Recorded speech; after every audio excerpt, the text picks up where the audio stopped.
Well, welcome, and thanks for coming out this afternoon. It looks like I get to clean up for the seminars for the Antique and Classic Boat Show. I hope you're all enjoying the show, and I know that I certainly am. The theme for this year's show is cruisers, and so mostly when we think of cruisers, we think of those boats where you can go out, take your own boat out, and go to a marina, anchor out overnight. You're going for a trip on your boat. Well, I'm going to talk about those who don't own their own boats, and on the Chesapeake Bay, the option for steamboating as an excursion, as a trip, and how that era wrapped up. And I'm not going to focus on early steamboating. That's a story for another day. But but on the piece of steamboating that is within living memory.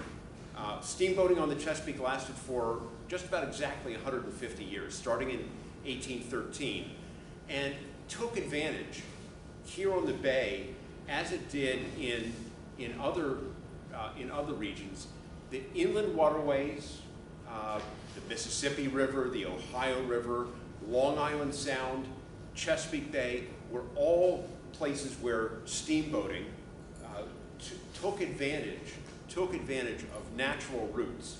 And the bay, steamboats, of course, the bay had already been used as a natural highway, as a watery highway. And steamboating simply took the place of the sailing packets that had been doing this work before them, using the main trunk of the bay, going up and down the bay from Norfolk to Baltimore, and back, or up the Potomac to Washington, and then through all of these tributaries that form this natural. Sometimes you have to go a long way to go what would be a shorter distance by land. For example, between Baltimore and Washington, it's a long trip from Baltimore to Washington by water. If any of you have ever gone up the Potomac River, that's a long trip. But part of the objective was not simply connecting the two endpoints, but a lot of the intervening places. And for much of the era of steamboating, Baltimore served as one of the major hubs, the largest hub of steamboating. And steamboat wharves lined particularly Light Street, where Harbor Place is today, from the Harbor Place down to the corner where the Science Center is, but also along Pratt Street too, along where the Constellation and the Baltimore Maritime Museum, the Baltimore Aquarium is. All of those being used for steamboat wharves because there were so many lines, there were so many steamboats serving routes from Baltimore and connecting all the rural places of the Chesapeake to Baltimore, creating part of Baltimore's economic importance, because then all of the eastern shore, and indeed much of the Chesapeake Bay, became part of Baltimore's economic hinterland. This was the trading place, the entrepot. And these wharves along Light Street, they included, by the turn of the century, what started out in steamboating, where you'd get a few investors together and they'd buy a steamboat. They'd have a steamboat built, and they ran this on one particular route. By the 1890s, you were seeing a lot of consolidation taking place, and fewer companies owning more steamboats and running more routes. Consolidation, as you see in any industry. Think of all the dot-coms that started 20 years ago and how they've consolidated.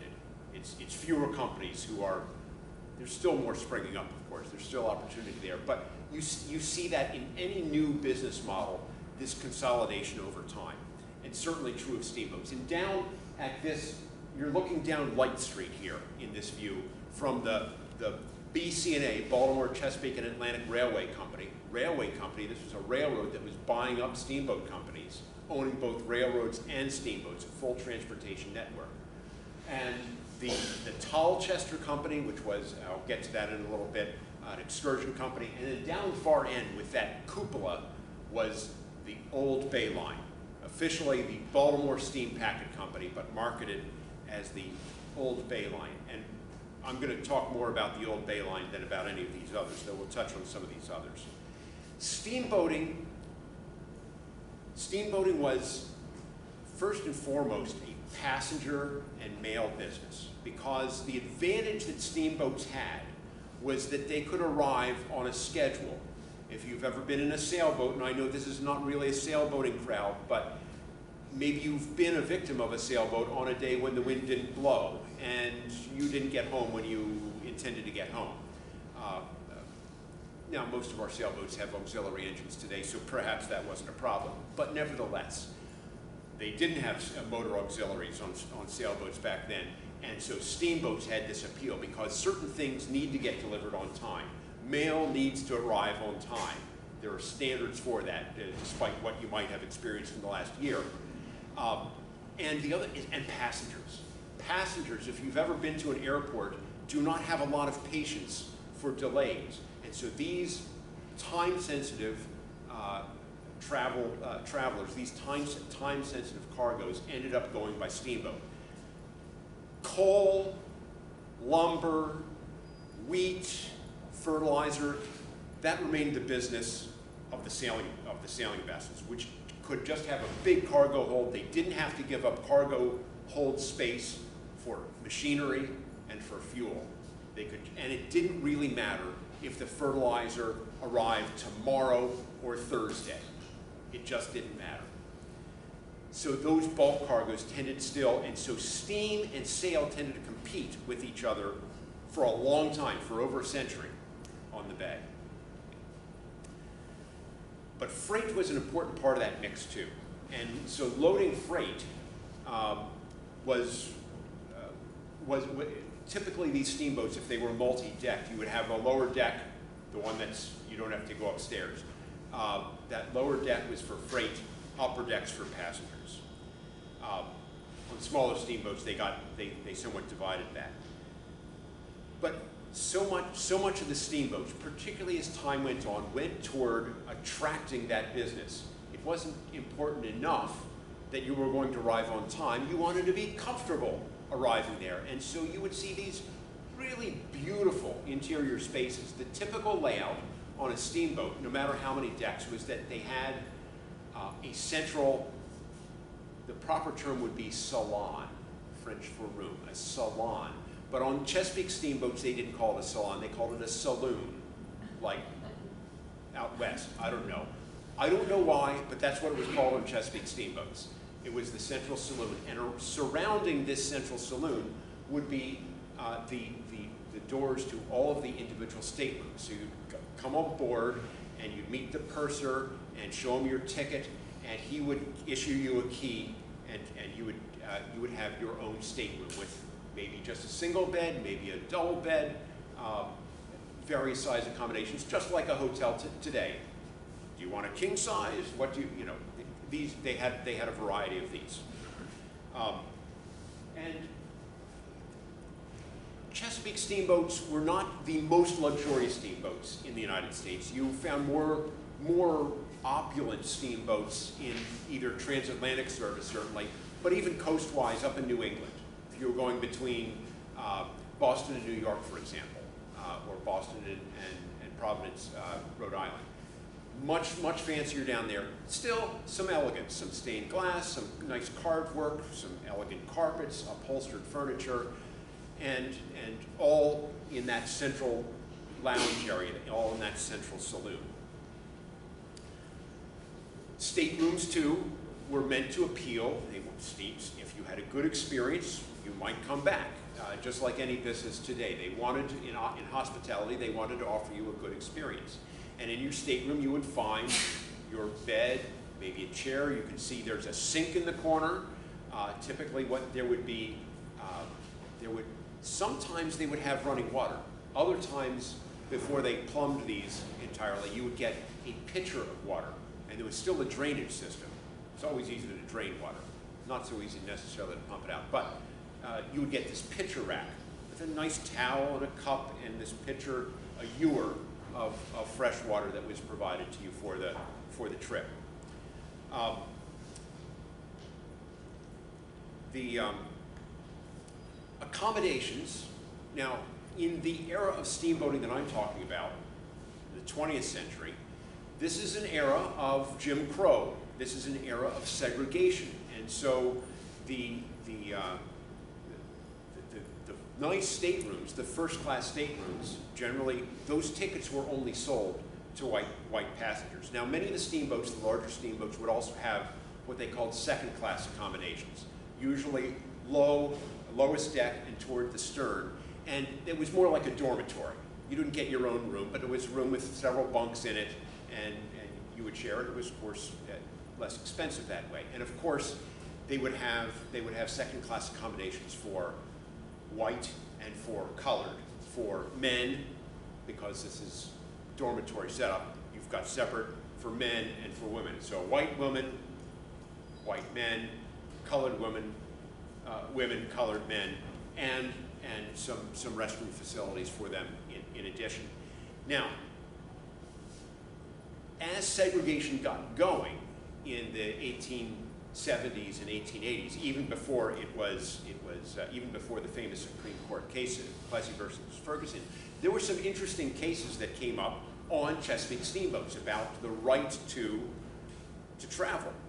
And one of them took place on this steamboat, the Steamboat Sioux, which was, this was built in 1867 for the Eastern Shore route, later ran to the York and then to the Potomac River.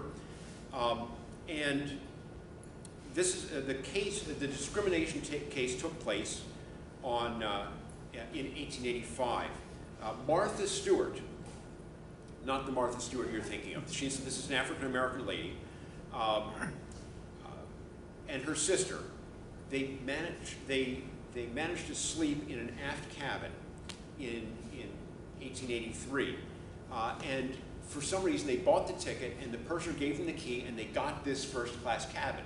And for what, it wasn't the general practice, but maybe the purser made a mistake. There was no full explanation of why they got this cabin. But when the crew realized the mistake they'd made, they said, "I'm so sorry, Mrs. Stewart, you're going to need to move down to the second-class cabin."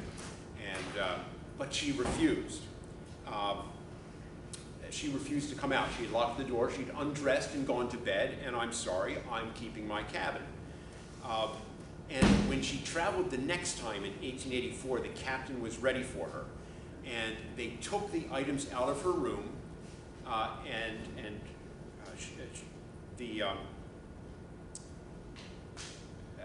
and was moved to the forward cabin. She was willing to pay the $1.25 fee for her room, but she refused it. The second class fare, of course, was cheaper than that, maybe 50 or 75 cents. The company, and she sued in federal court. She sued in federal court that they denied service to her that she was entitled to because she had paid for it or was willing to pay for it. And in 1885, she won. She won. She actually won damages from the company. The company actually, after that, stopped. They discontinued meal service because African-American passengers kept presenting themselves at the table, and they tried to keep that separate because some of the white passengers wanted to be kept separate. Judge Morris ruled that segregation was legal, but the ship had no right, in her case, to provide inferior accommodations on the basis of race. And she claimed that where they were trying to move her was the sheets weren't clean. It was not as nice.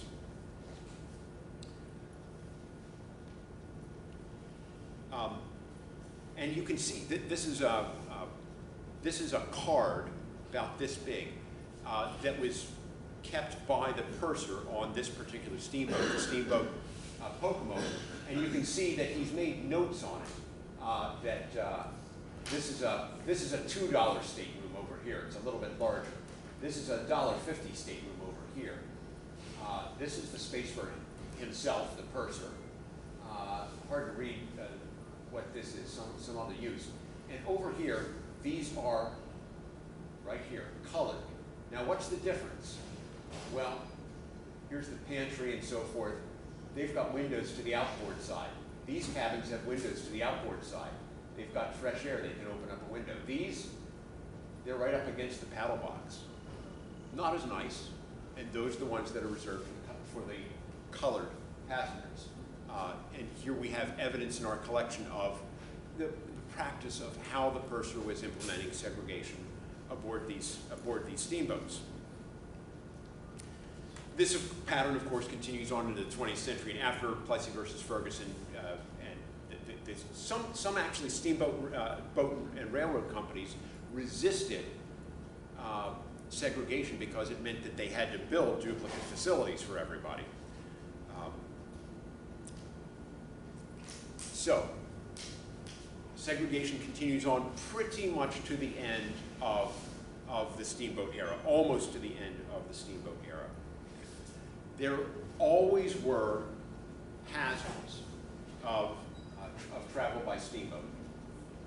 Yeah, another steamboat plant. Steamboats, of course, the earliest steamboats were wooden. The later steamboats, the boats built in the early 20th century, like this one, the Three Rivers, which you see under construction at the Sparrows Point. This is Maryland steel, later became Bethlehem steel, just on the edge of Baltimore. They're building a steel hull up to the main deck, up to the freight deck.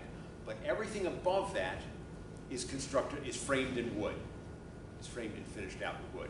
So fire was always a hazard on steamboats. And this particular one, the Three Rivers, which you see under construction here in 1910, this is actually 1909, she was finally launched and completed in 1910.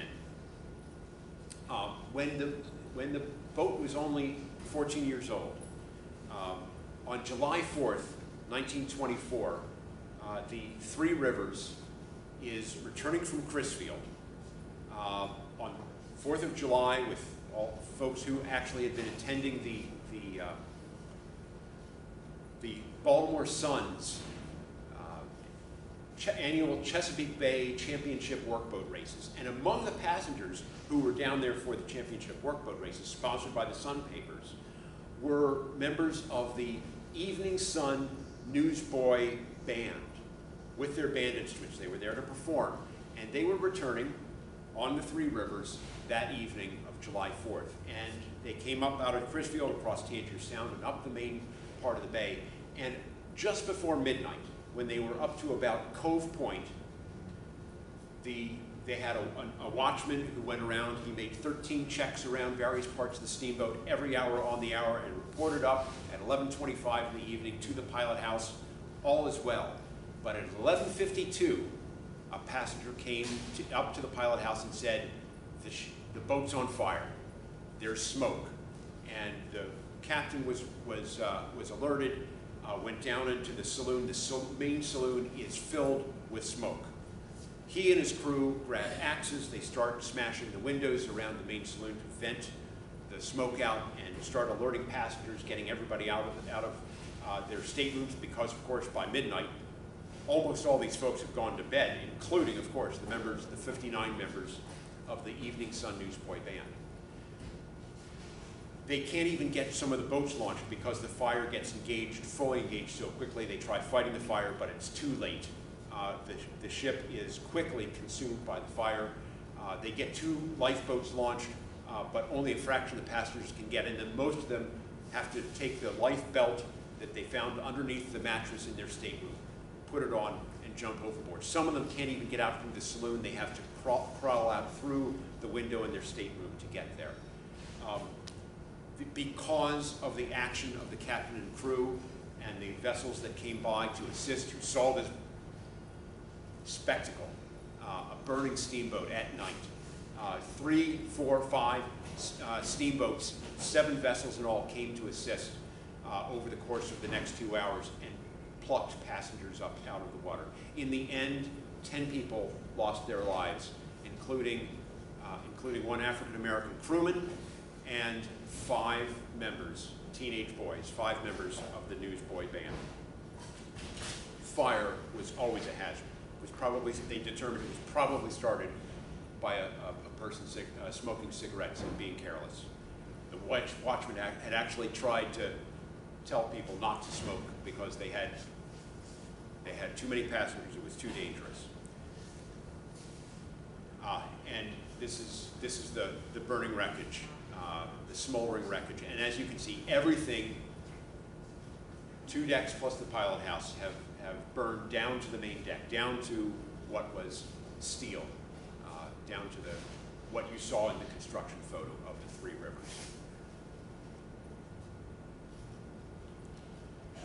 These are this is on the upper deck of that Steamboat Sioux that I showed you earlier.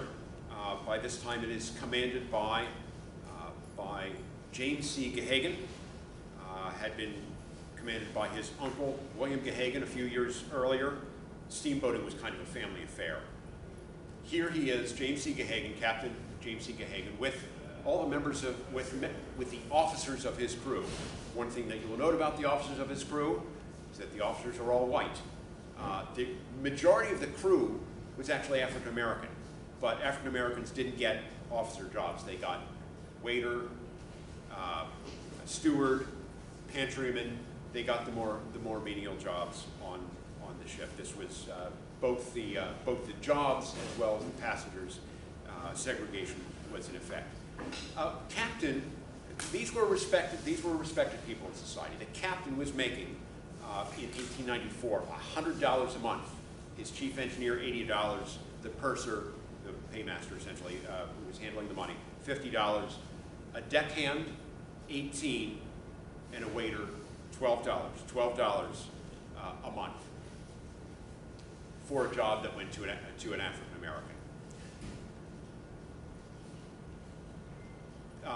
Again, these captains are respected figures in society, esteemed members, and valued for keeping people safe, particularly when there was an untoward accident like that fire on the 3 rivers. Here is Captain Herbert Bohannon, who ran the Potomac River route for 35 years. Quick question. Note the stripes on his sleeve. How many stripes on the sleeve of his uniform? 3. How many stripes does a captain get? Today, a captain gets 4. We get that from the Navy, right? Captain, 4 stripes. But not in the civilian steamboat service. Not for most of the history of steamboating on the Chesapeake Bay. 3 stripes meant you were a captain. 2 stripes, a first officer or chief engineer. A single stripe for a lieutenant. But 4 stripes was a more modern thing.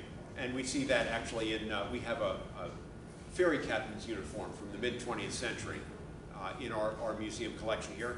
He's not a commander, he's a captain. He's not a first officer, he's a captain. And you see there on his sleeves, 3 stripes.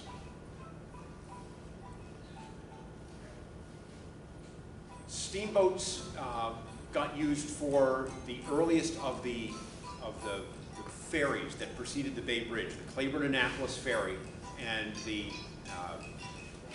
other cross bay ferries.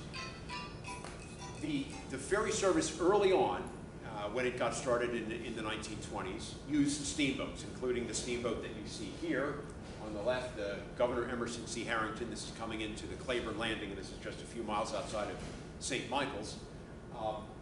And the other one is a steamboat that ran out of Baltimore. That's either the Cambridge or Tread Avenue, it's hard to tell, that basically made the railroad connection. This was the Baltimore, Chesapeake, and Atlantic Railway Company steamer that ran from the basin, what we now call the Inner Harbor of Baltimore, to Claiborne to connect up with the railroad. But the Governor Emerson C. Harrington was kind of a converted steamboat. They cut away the 4 decks so that they could load cars aboard. They could get, I don't know, 18 cars on the deck of this steamboat. Later ferries could carry many more.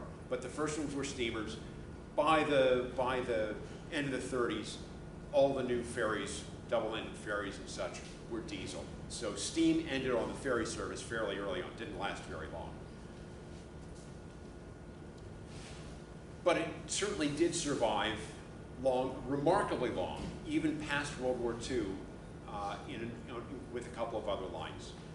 The Tallchester line, being the most, probably the best known of the Tallchester line, was an excursion steamboat line. A company that actually was formed to build a railroad across the Delmarva Peninsula, and they bought land on the Kent County shore, on the eastern shore, more or less straight across the Chesapeake from the mouth of the Patapsco River in Baltimore.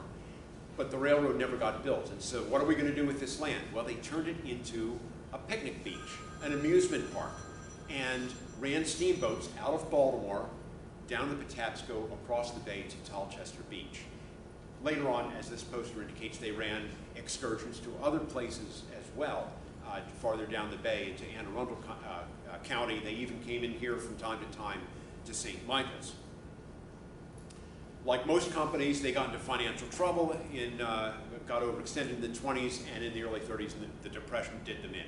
Got reorganized, but still a new Tolchester company emerged and still ran steamboats up until 1963 across the bay over to Tolchester Beach. And the steamboats that got used for excursion service, it took about 2 hours to get from Baltimore over to Tolchester Beach. Get aboard, wide open decks, no staterooms. There's no reason for staterooms. No big dining room, just a snack bar. And you could, because you didn't have staterooms, you could accommodate many more people. Some of these steamboats accommodated 2,000, 2,500. Their biggest one accommodated 3,000 passengers, taking huge throngs of people over to the eastern shore to Tolchester Beach. Most of them, some of them would stay the night. There was a hotel there. Most of them just visiting for the day. And this lasted up until 1963, when and Tolchester was the last company to run steamboats on the Chesapeake. Other companies running excursion boats were dieselized by that time. This is the bathhouse right down on the Tolchester Beach, where you could go in. It was so appealing. You could go swim in the cooling waters of the Chesapeake Bay in that era before air conditioning in a rented wool bathing suit. Doesn't that sound great? Yes, they rented bathing suits there. And this is after its abandonment. Today, if you go to Tolchester, of course, you probably are familiar with, many of you, with the Tolchester Marina. Beautiful resort marina. On the other side of the road from Tolchester Marina, an empty field. That's where this Tolchester Beach Resort was. There were steamers that ran across the mouth of the bay that lasted past World War II as well. The one that you see on the left here is the Pennsylvania Railroad steamer, Elisha Lee.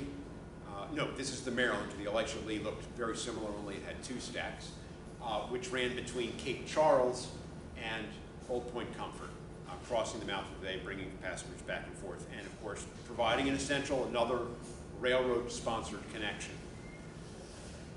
But the one that I really want to focus on is the Old Bay Line. The Old Bay Line, with its predecessor, going back, called the Old Bay Line because there was a predecessor company going all the way back to 1840, before the era of consolidation. But as time went on, this company managed to persist, and their specialty became overnight express steamers from Baltimore to Norfolk. Run the full length of the bay, and this was their point of departure in Baltimore. This is on the occasion of a parade arriving, celebrating their centennial, the company's centennial, in 1940. So you would go in from Light Street. I think the photographer standing maybe in the McCormick building across the street, looking across Light Street to the wharves. There would be a waiting room in there. There would be a ticket office in there.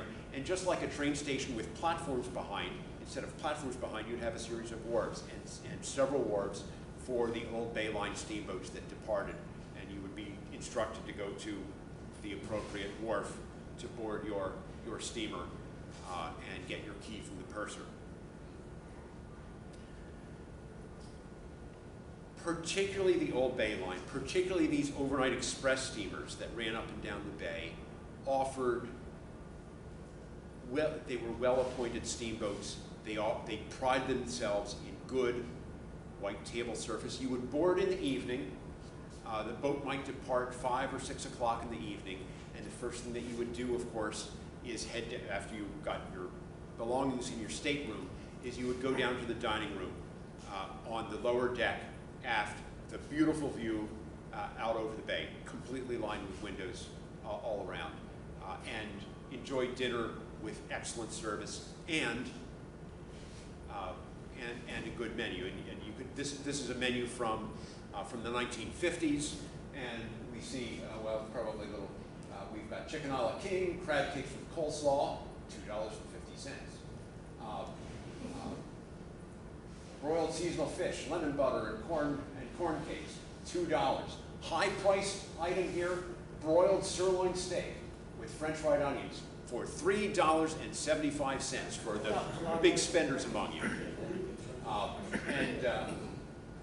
You know, so there's certainly some bay fare there, crab cakes, but what you would expect in a nice hotel restaurant of the day. Comparable menus served on comparable hotel china, that heavy stuff. Which, by the way, the museum has tons of this stuff, of this hotelware from the old Bay Line, because in the 1950s, when people knew the steamboats were living on borrowed time, they ripped off this stuff left and right. So we've got all the stuff that came off the steamboats. Huge, rich collection of this stuff. Old Bay Line had, for nearly 50 years, a rival competition, two rival steamboat companies running passengers, overnight express passengers, up and down the Chesapeake Bay from Baltimore to Norfolk and back. This other one was called the Chesapeake Steamship Company, and when they started coming out with new, fancy new steamers, they put some whoever had the newest boat, outbuilt the last one, of course, and provided stiff competition. And so every few years, every decade or so, one or the other of these companies would roll out some fancy new steamboats and up the ante on the competition. The Chesapeake Steamship Company, because Baltimore Steam Packet Company already styled itself the Old Bay Line, took the other approach and styled itself the New Bay Line. The trademark police would have a field day with this kind of stuff today, but they got away with it. And this was one of their vessels. Chesapeake Steamship Company in the 1930s ran into some real big challenges. This fine steamer, the City of Richmond, ended up, when she was, I believe, southbound on the bay, rammed her sister vessel, the City of Annapolis, off the mouth of the Potomac River in the middle of the night, sinking the City of Annapolis. A huge loss for a company like this that might have only owned three steamboats at the time. You need two main ones, one going each direction, and then a spare boat. Well, for a time, of course, they did not have a spare boat. And then in 1937, just coming out of Baltimore, the City of Baltimore, another one of their prized boats, caught fire, and again, steel hull, but wooden superstructure, and destroyed by fire, with a loss, in this case, of 3 lives. Within a few years of this, Old Bay Line would acquire, in a merger, the Chesapeake Steamship Company and its boats. There really, by the Depression, there wasn't enough business for two competing lines to survive. And so this merger took place in 1941, and the company carried on under the name of the Old Bay Line, the Baltimore Steam Packet Company. Incidentally, right after this, the Congress finally passed. There had been a disastrous fire off of Asbury Park, New Jersey, of a steamship that ran down to Cuba, and Congress had been kind of dithering for years about passing new safety at sea legislation. Of course, these were Depression years, and the steamship companies did not want to be required to have to install sprinklers, fire sprinklers on their ships, which was part of this new legislation. But this disaster finally got the Congress to spring into action and pass new safety at sea legislation because of this fire on a Chesapeake Bay steamboat, the City of Baltimore.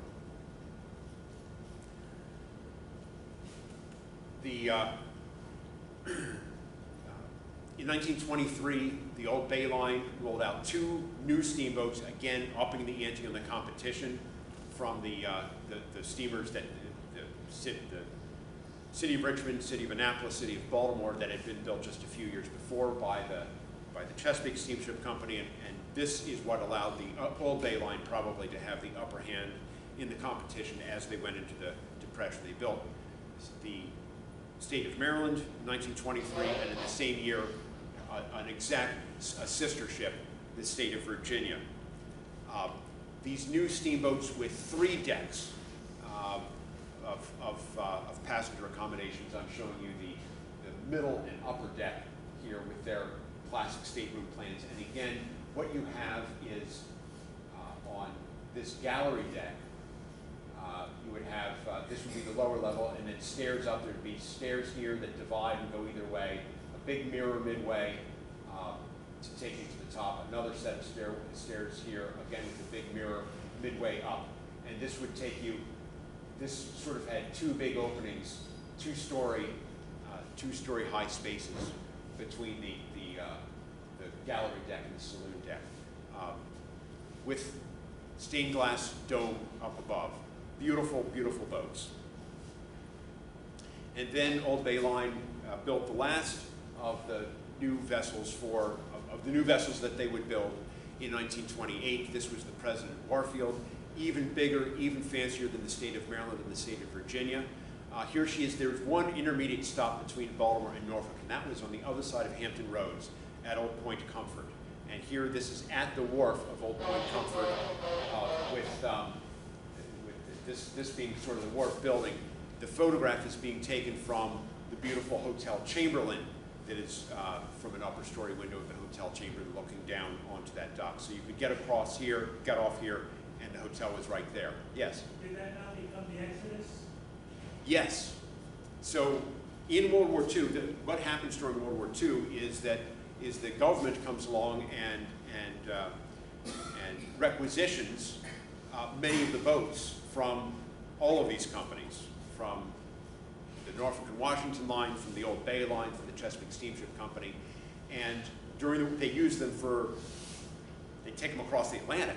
They use them for troop ships. They use them to get American troops over to Europe, and at the end of the war, to get those troops back home. This vessel was spent by, I don't know, day 2 or 3 of the Normandy landings. She was anchored off of the Normandy beach. She was there, part of the Normandy assault. And after the war, they brought her back and serving as a troop ship. Everything gets painted gray, and because of convoy duty at sea and avoiding U-boats and all that stuff. After the war, the company declines to take it back. The boat had been chartered by the government, still technically belonged to the company, but President Warfield had been beaten up too badly by service during World War II, and the company declined to receive it back. And it ends up getting bought by some interests who were saving Jewish refugees of the Holocaust in New York. And they went to Marseille, France, a port on the Mediterranean coast of France, and took Jewish refugees to Haifa Harbor in what was to become Israel. Well, Palestine was still a British protectorate at that point, and they were met by a British destroyer which had prohibited Jewish immigration because they were worried about rising tensions between Palestinians and Zionist Jews coming in. See how that has where that has led. At any rate, that was the British policy at that time, was to try to keep the Jewish refugees out. They ended up ramming the President Warfield and ultimately capturing President Warfield and taking the refugees back away from Palestine. The ruined steamship ended up sitting there in Haifa Harbor and ultimately burned there. Presumably her bones are still on the floor of Haifa Harbor. She was renamed by those rescuing the Jewish refugees the Exodus 1947, which then became the subject of Leon Uris's novel on exactly this story. A Chesapeake-based steamboat that inspired this story. But she, of course, did not come back into service on the bay. So the Old Bay Line celebrates that centennial in 1940, merges with Chesapeake Steamship Company, and here's part of the celebration of that. Officers on the deck above, passengers on the gallery deck. And business continues. Business resumes after World War II, back to those connections between Baltimore and Norfolk by boat.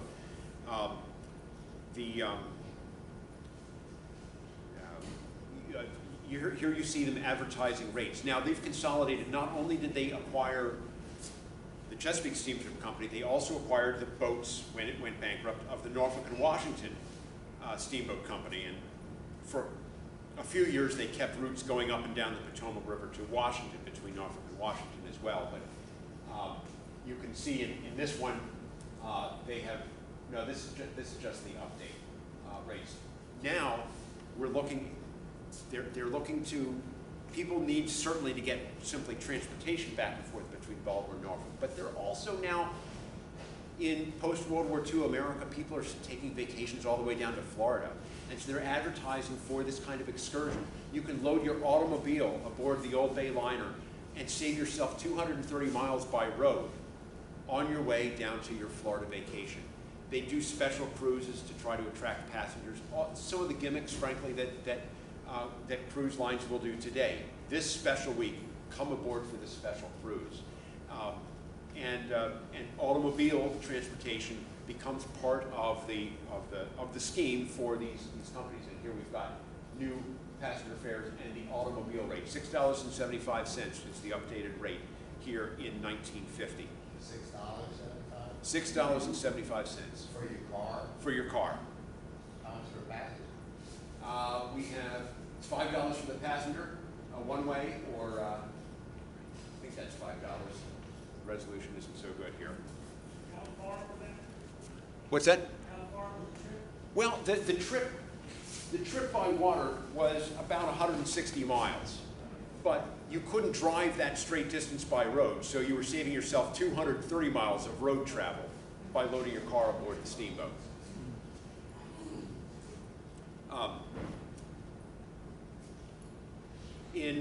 After World War II, the Old Bay Line built a new terminal, abandoned that Light Street terminal, or reserved it for freight, built a new terminal over on Pratt Street. This is near where the aquarium is today. We go in, here's the ticket office as photographed by Baltimore Sun photographer Hans Marks.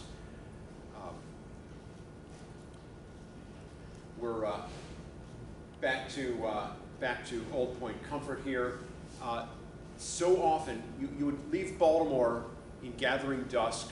Well, depending on the season, it wouldn't be dusk in summertime, but certainly it would already be dark when you were leaving Baltimore in the wintertime.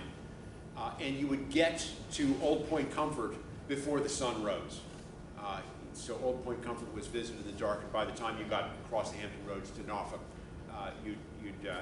dawn would be breaking. You could have breakfast aboard, dinner leaving Baltimore, breakfast aboard the steamboat early enough before you docked at Norfolk at the other end of the line. This is yet another boat, the District of Columbia. Again, they acquired the Norfolk and Washington line boats in 1949. This was one of the boats that came in. District of Columbia became the spare boat then for the Old Bay Line. And District of Columbia would become the last steamboat in Baltimore. When the company finally abandoned service suspended service in April of 1962, the three steamers were tied up there in Baltimore. And as they found other uses to go off to become a restaurant ship or something like that, District of Columbia was the last one left there. Here again, we're now in the later 1950s. I think this is 57, 58. And look at that, the steak dinners that we saw that on the menu, $3.75 that they're advertising.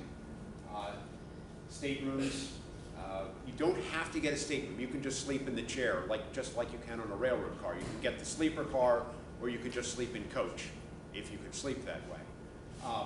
But staterooms ranging from $250 to $625. and here's, by now, the auto rate has gone up to $7.50. So in the 50s, the handwriting is on the wall. Trucks are taking the freight traffic away. Cars are taking the passenger traffic away. We know that this just can't go on. Passenger counts are declining, and the handwriting is on the wall for the end of steamboat service on the bay. And so you see people who are trying to get one last ride on the bay, rip off those hotel soap bars and the silverware from the dining room and this sort of thing. And as a consequence, Chesapeake Bay Maritime Museum has this wealth of stuff ripped off from these boats in those last years. The boats would ultimately come to naught. The city of Norfolk was sent to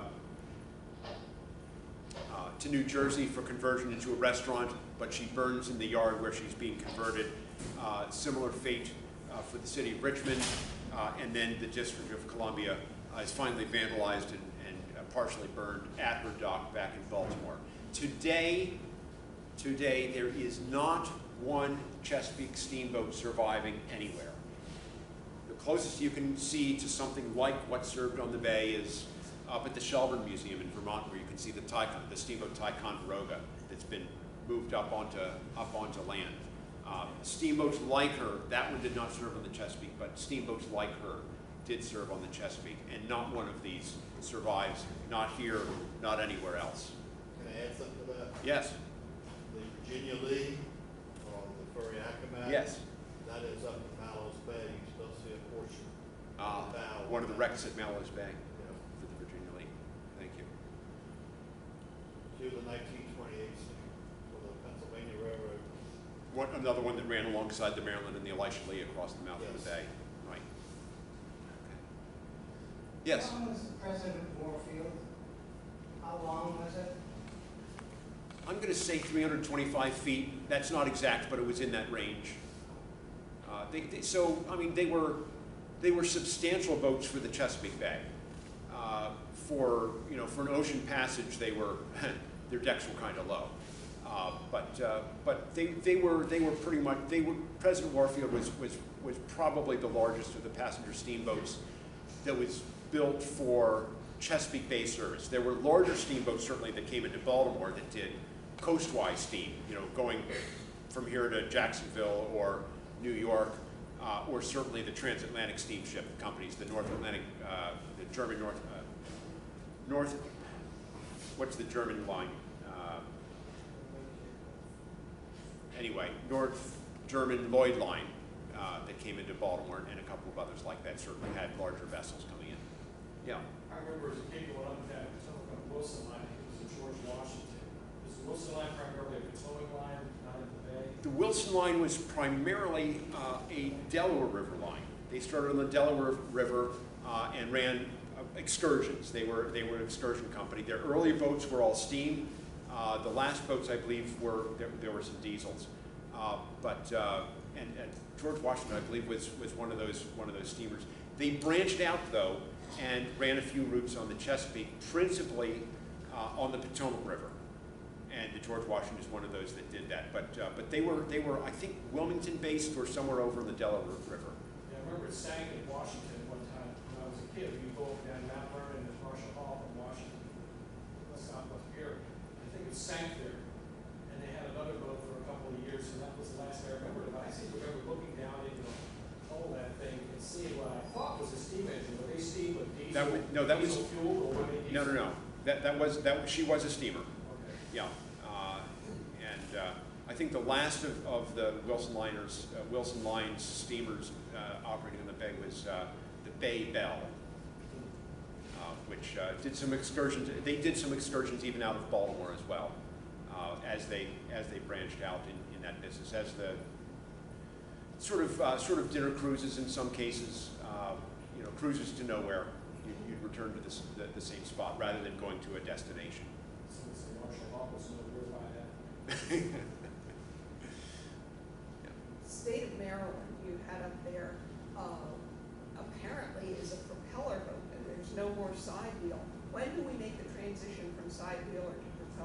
So, yeah, from side wheeler to propeller, most of the river steamers that stopped at all these wharves, came up the Choptank River, came up the Potomac River, stopped at all these.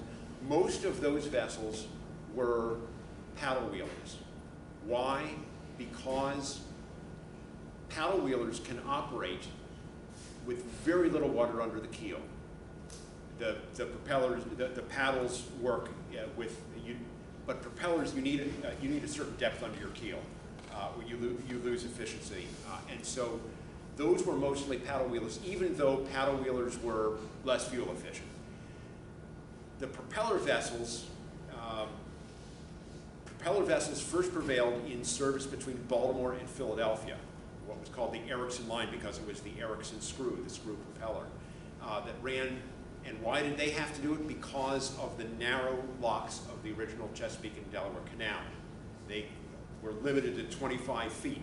You couldn't get a paddle wheeler through the locks of the C&D Canal. So that line became, and then I think it was in the 1890s that these overnight express steamer companies, maybe even a little bit earlier, converted from paddle wheelers to steam, to screw propeller for that Baltimore to Norfolk route. So by the time all of these steamers that I've been showing you in this last era are from the Chesapeake Steamship Company, the Norfolk and Washington line, and the Old Bay line. In this later era, are all propeller driven. And after a while, it became propeller or paddle wheelers were seen as kind of old-fashioned.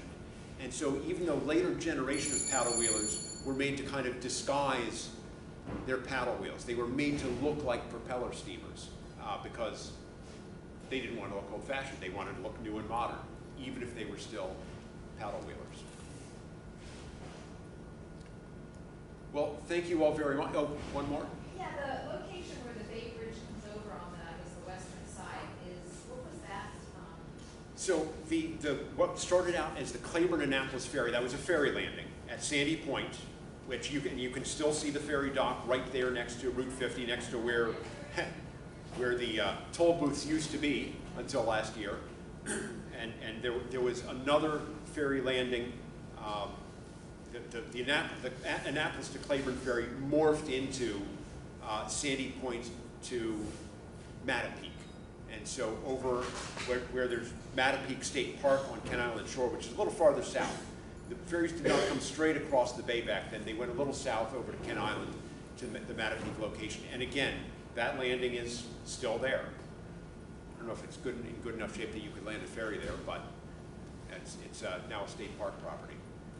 Are you going to count the Chesapeake Bay ferries for steamers? Only the early ones. The later ones were all diesel. They didn't stop until 64. Oh, you're talking about the Bay Bridge Tunnel, the predecessor to the Bay Bridge Tunnel. Right, and some of those were steam as well. Yeah, those three were. Yep. Actually, we've got the name boards of some of those up here.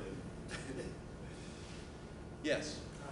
Did they ever have trouble with being top heavy? There was so many guests that everybody went to the top. Did they get top heavy? Well, you know, the fuel in the machinery was down low, and so I don't know of a capsize incident involving any of the Chesapeake steamers. None occurs to me anyway. Yeah, so the real weight was down low. The ones that really rolled though were those Erickson liners that ran through the C&D Canal, because those were narrow steamboats to fit through those locks, and they did roll. Again, don't know of any capsizing. Thank you all very much for joining me this afternoon, and enjoy the rest of the